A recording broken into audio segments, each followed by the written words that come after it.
And welcome to the Metal Mixtape here on KSKQ's 89.5 FM Ashland, Oregon, 94.1 FM Medford, Oregon, and stream online on kskqdjramo.org. It's the boy, it's the Don DJ Ramo. I am beyond honored and excited to have one of the fastest rising stars in metal right now. You know what? When this interview fell into my lap, I was like, dude, I'm already following her on all these social medias. One of the most brutal screams out there, just completely dynamic. But not only that, she can do it in the clean vocal range as well. Has the songwriting is there, the talent is there, the whole pizzazz is there. We have Kasey Karlsen on the line. What is up, Kasey? Dude, what an introduction. Thank you so much.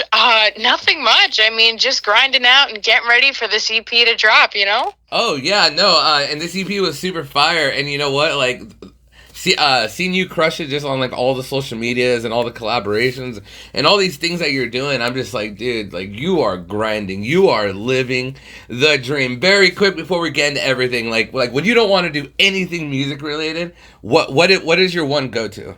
What just like, because you know, like sometimes creating content, there's like burnout, or you just got to get away for a second, you know, what's your quick go-to, like, to just like, man, I need to chill the hell out for a second?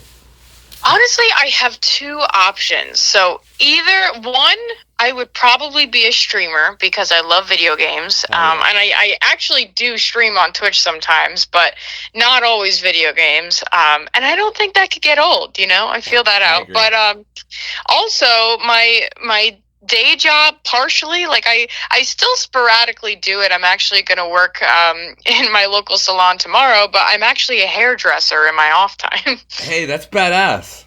Thank you. Yeah, I mean, it's fun. It's definitely a nice change of scenery and a good change of pace. And the good thing about it is I feel like I can just, you know, go do my work and then just come home and forget about it. So that's a plus with one of those careers, you know? Yeah, but you know what's sweet is that, like, you doing that can contribute so much to, like, your, you know, like, your content creation and all that, because, like, you're able to, like, make yourself look all badass always, and whenever you're on tour or anything, like, you know, I feel like that, like, you know, it's an important thing. It almost really adds to, like, what you're already doing. You know, they complement each other.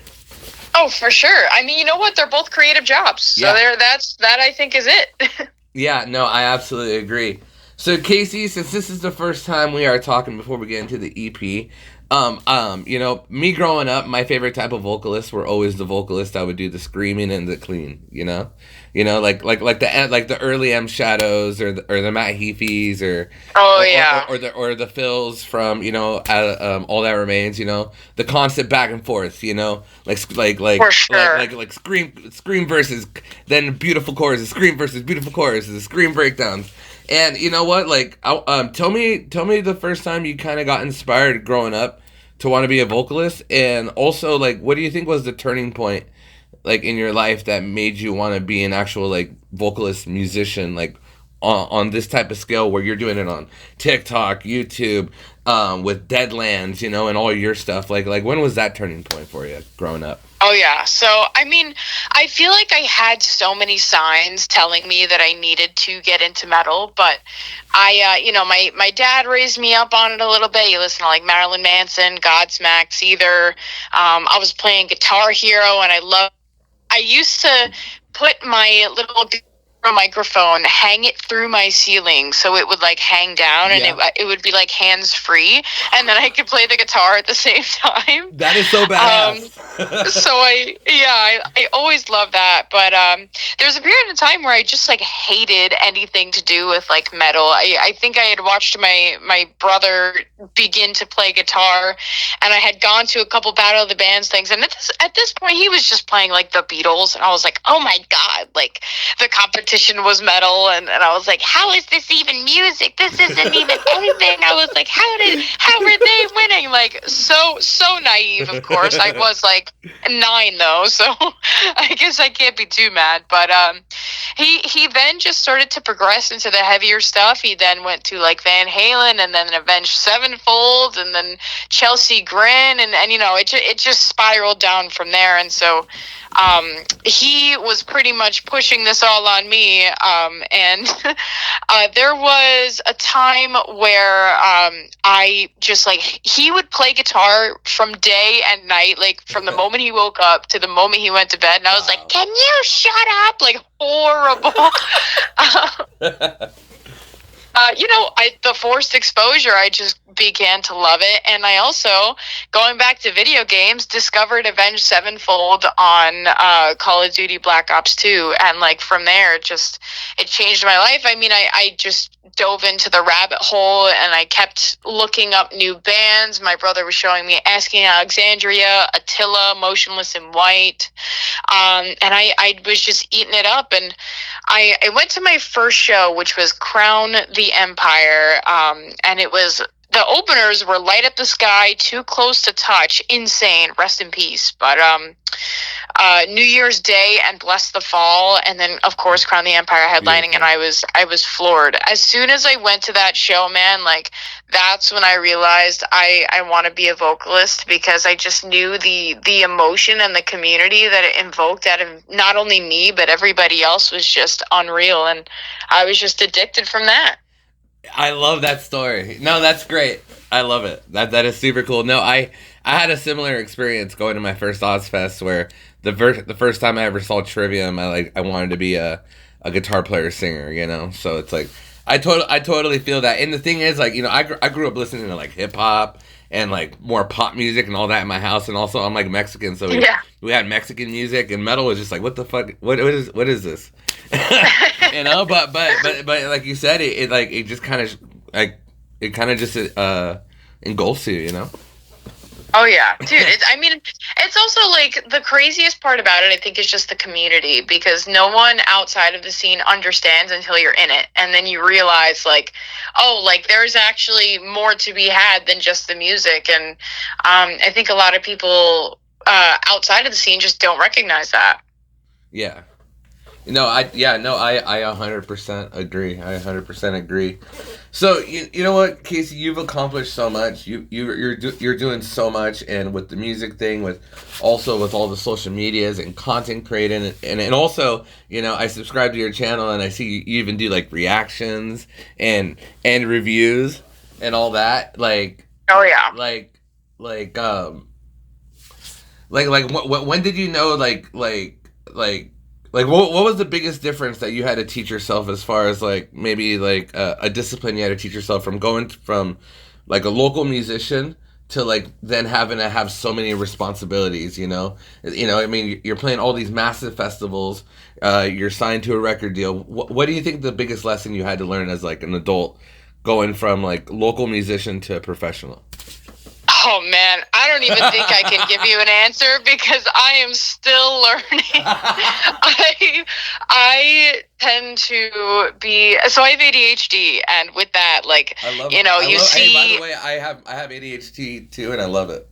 Let's go. You love it? Oh my God. We're on different wavelengths right now. I used to love it. I used to be like, oh my God, like now I can hyperfixate on metal and completely focus, which is why, like, for the first 2 years I was just posting every single day, like crazy. But now I have so many responsibilities, which is not a bad thing at all, but it's definitely really, really difficult to like lock in on one thing and focus on one thing at a time. So I mean, listen, I'll get back to you on that when I have an answer. Yeah, no worries. One thing I remind myself to do when I'm overwhelmed is I drink water. Ah, yes, that is something that I always forget to do, and I tend to drink literally everything else but water. So. I'm like, why do I feel like I'm like groggy today? Oh yeah, I've slammed 3 Red Bulls and 3 coffees and a latte. That'll do it. So Kasey, man, I swear I got so many questions. So the new EP, I absolutely love it. I am just, I get a whole lot of EPs, and I listen to a whole lot of albums, and I'm always looking for like the certain things that stand out. And one of the things I really love about like just your vocals in general is that I didn't think that you slouched at all. Like, you know how like either like when you listen to some vocals, some person you can tell is like a screamer dominant, and then the other person's like a clean dominant. and they kind of like when you watch their live shows, you could tell like one's taken from the other. You know what I mean? As much as time it took in the studio to do it, but you know what? Yeah. You threw a lot of dynamics on not only the screaming. You didn't just show one or two techniques. You showed a ton of techniques, and then especially with the clean vocals and how explosive that was. Like it made my throat hurt, kind of like listening to the album, because in my head, you know, I've been singing for 20 years, and in my head, it's always just like a challenge to differentiate to make both of them work when you're trying to do it in like a live setting, especially when you have like your set's like 45 minutes to an hour. And absolutely. You know what I mean? So it's like, so I just want to take my hat off to you, because like there's just some brutal vocals that you do throughout, like honestly, my favorite song on here is Wither. But let's go. Yeah. But of course, you know, Kundalani is awesome and all that, and the videos for Limbo and Villain are great, but Wither was just so many styles, you know what I mean? It just and also I think Wither was your only song on the record that was harsh vocals all the way through. Correct. Yes. Yeah, man. Well, thank you so much. I mean, the crazy amount of compliments from you is so heartwarming to hear, and it's really nice to know, like, me and CJ really worked hard, and, you know, all the producers involved, they really gave their all into it, and it's just amazing. I feel like we have had so many people who have gotten to listen to the EP before it's come out and feel like this is a really insane EP, and, you know, Wither has been a favorite so far, which is incredible. We didn't know how that was going to be received, just because it's so balls to the wall crazy. Yeah. And we're so glad that it seems to be working out. So thank you. Oh yeah, no, of course. But you know what? I think. Oh man, where did I write it? Right here. Right, nasty. I think I think was it your last song? I think it was my favorite cleans that you had throughout the whole thing. You know? House of Cards. Yeah. Oh yeah, dude. I mean, that was the first single from the EP. And here it is. I found it. I have terrible handwriting. No, you're good. Favorite chorus and clean. All right. I love it. I love it. Yeah, I mean that was essentially just the beginning of a new era for us, you know. Yeah. You know, going from our freshman EP, Sentence of Myself, to House of Cards, I think was like just the instant level up that nobody was expecting, and it was crazy, and that's still one of my favorite songs. It holds a special place in my heart. I absolutely love it. You know, when I listen to like bands like you guys, like I almost feel like you guys could almost push like a 7 to 9 minute song. Wow, that would be insane. You want to know why? I would love to do that. Because like some of my favorite bands in the world, like I would say like Avenged Sevenfold, you know, you have their songs like MIA and like Strength in the World and like Save Me, of course. Yeah, you know what I mean. Yeah, Save Me and all that. They like these huge 7 or 8 minute pieces. And the thing is, like you have such beautiful vocals and transitions. Like that's one of my favorite things too, is that you guys are very good at transitioning too. The transitioning Thank dynamic. You. Like as far as like pleasing the ear, you know what I mean? Very clean Dude, dynamic. thanks so much. Yeah, I love it. But you know what? But here's the thing. I'm one of those that, you know, like I always support the artist, do what you want. But I know as a listener, I'm listening to it and going like, man, I bet if like like the vocals and also the musicians you're playing with are all so great, right? But I almost think that you guys have like the potential to do like that 8-10 minute masterpiece. You know, I know Trivium has their song Shogun at the end of Shogun, Little Piece of Heaven by Avenged Sevenfold at the end of Avenged Sevenfold. Oh man, you know what I mean? I feel like it's just like you guys have. I just think I'm just super excited. I love the EP7, but I'm not gonna lie, I'm excited to see like the more you guys push into it. You know, because also as we get older, things like I notice how bands change and structures change. You know. And like, and like right now I feel like you're going through like your shooting star phase, you know. And you guys are absolutely. You guys are just crushing. But all right, I'm gonna quit talking. But yeah. Well, dude, Thank you. I mean, I will say this, like, we are still, as much as we still have like a semblance of sound for ourselves, like, we don't want to lock in. I mean, it's pretty obvious, like, the best bands, the most successful bands there are, evolve their sound and are experimental and change. Like, I mean, just off the top of my head, like, Avenged Sevenfold has been so experimental in the past, you know, it's just their entire discography is so different, but they still have their roots to their music, and that's the important part. You know, you have Sleep Token, you have Bring Me the Horizon, and these are bands that will live on forever because they continue to evolve, and that's our goal, and we don't ever want to lock ourselves off to anything. So, dude, 7-minute song, definitely not out of the question. Hey, you know what? I totally love that answer out of you. Cause you know what, I've been playing music for 20 years, doing like YouTube radio for like 8 or 10, and I always say that, like, I'm totally fine with bands following the same kind of like genre, same type of style every album. You know what I mean? Like, a band like that always reminded me like As I Lay Dying. You know, always just the same formula every album type of thing. You know. Yeah, for sure. But the thing is like, but then there's those bands that take those risks. You know what I mean? Like Metallica. Oh, yeah. Metallica took a lot of risks too. You know. And, absolutely, and now they're Metallica. Yeah, you know, people are like, they were only good their first 3 albums, and they did this and that and that. And I was like, you know what? A band who has enough confidence in themselves knows they can take risks like that, and it'll be perfectly okay. You know.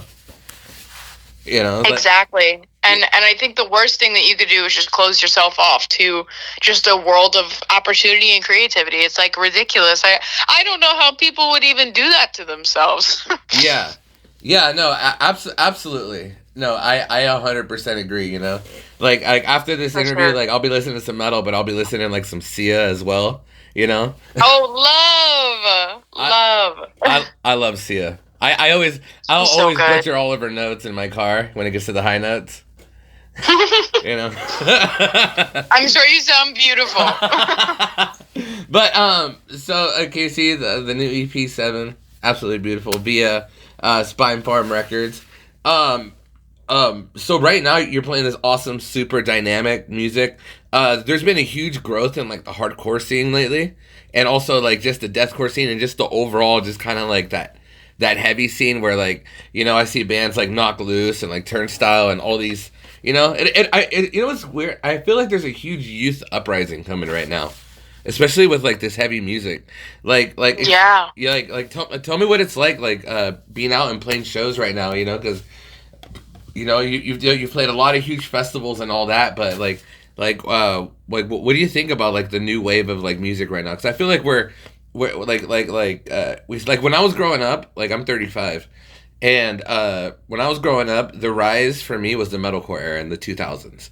Was the Trivium, Avenged Sevenfold, Atreyu, Bullet for My Valentine, Killswitch Engage, All That Remains, Jaw for a Cowboy, August Burns Red, Between the Buried and Me, Bring Me the Horizon, you know, as you know, all, you know, that was my era. All those guys were 20 years old to me, you know. All those guys were like 18 and 19, and like wow. and right now it's like I feel like you're pushing like a new frontier, in a new wave. And I see this with a lot of bands pushing like this new heavy hardcore. Like your screams are disgusting. Like you're doing some like you're doing some stuff that will challenge Will Ramos. You know what I mean?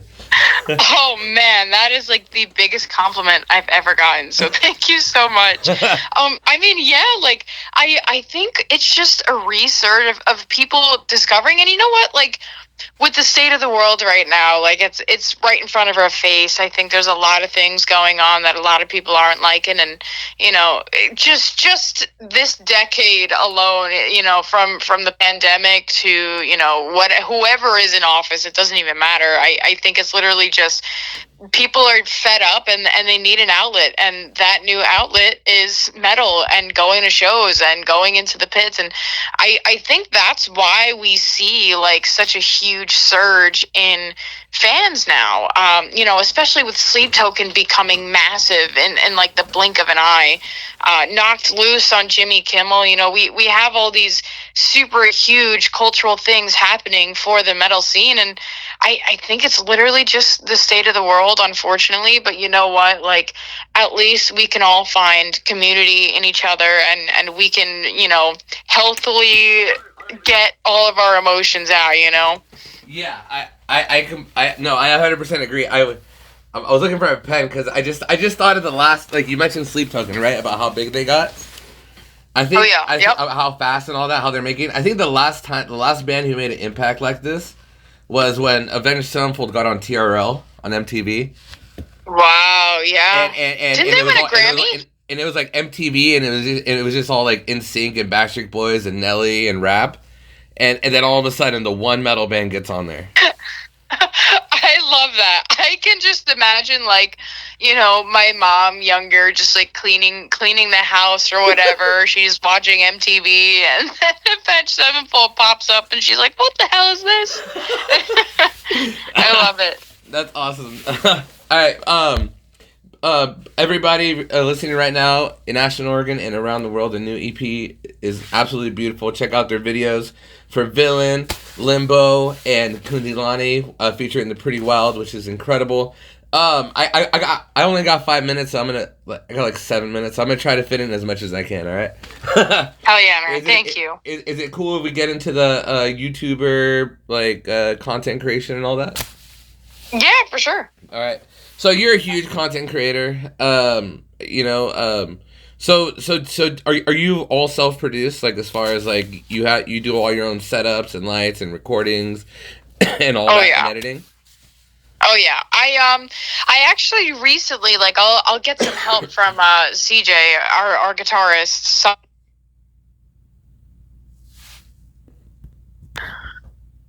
Hello? Can you hear me? Yeah, I can hear you now. You oh, sorry. No, it was just the last 4 seconds. You're good. You're talking about gotcha. CJ, your guitarist. Yeah.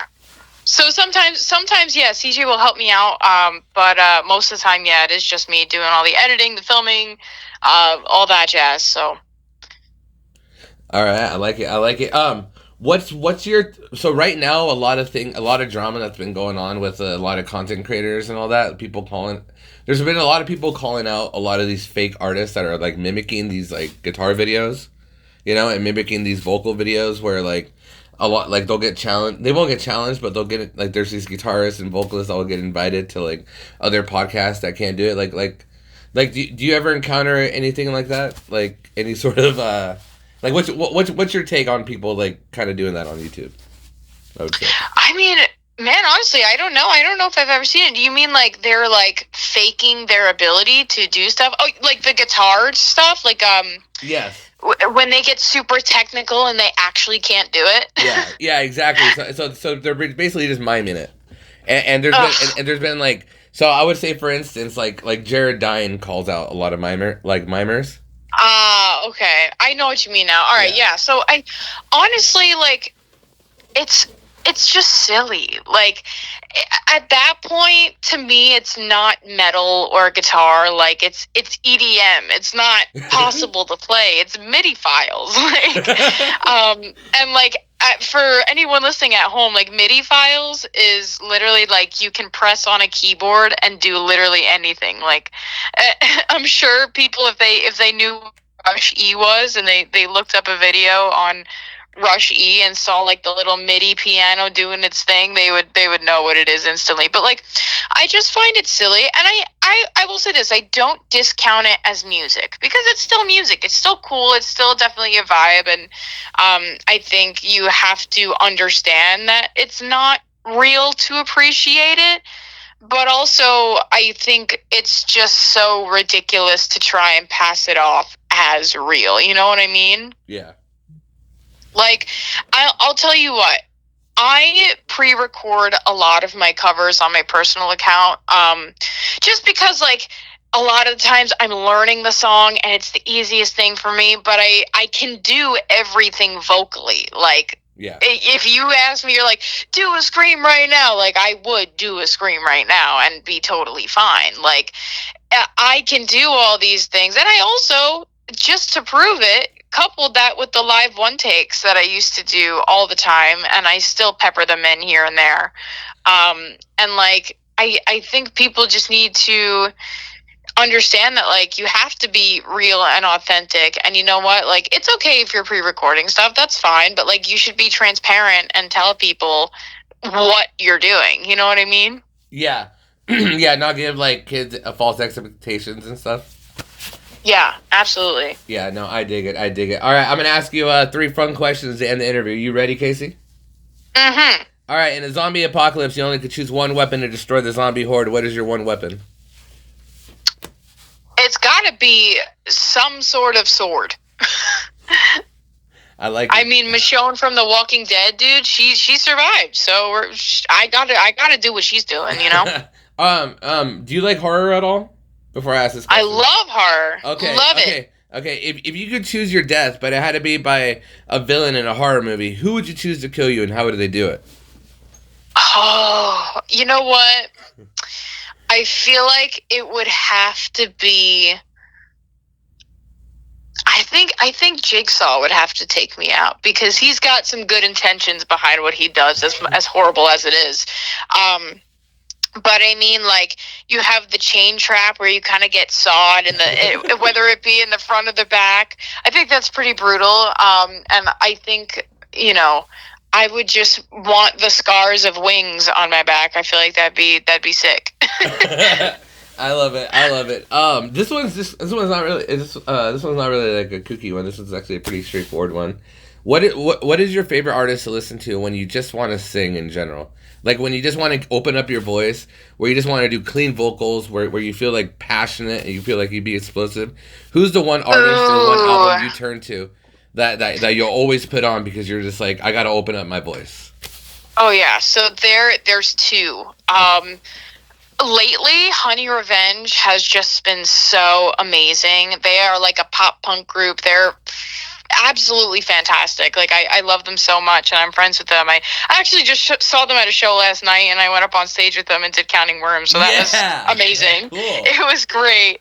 And also, I love Demi Lovato. I feel she and I, like, first of all, she raised me. So, like, easy nostalgia there. But also, she's just one of the most talented vocalists ever. Oh, and Hayley Williams, how could I forget? The queen of literally everything. I love her so much, and I would literally get Paramore tattooed on my forehead if I had the money for it. I love it. Kasey, it's been super awesome talking to you. Everybody listening out there, check out the new EP 7 by her band Deadlands via Spine Farm Records. I'm just we're gonna have to do a round 2 one of these days. Oh, dude, for sure. And are you coming to any of the shows? Let's see. I'm going to Wacken in July. I don't know if you're gonna be at Wacken. Wacken, no, unfortunately. Yeah, but you know what? Hopefully we'll connect soon. Yeah, no, I have a day job too. I've been on layoff for like 8 weeks, but I'm going back to work. I'm an administrator at a company, so I just do data entry all day. Oh, gotcha. That sounds fun. Oh yeah, no, I love it. Kasey Karlsen, you have been absolute gem. Before I let you go, can you say this is Kasey Karlsen and you are listening to the Metal Mixtape? Absolutely. Ready? Yep. This is Kasey Karlsen and you're listening to the Metal Mixtape. You kick ass, my friend. Keep on destroying the scene, and one of these days we'll reconnect, my friend. Dude, thank you so much. Likewise. Have a good rest of your day. You too. Bye.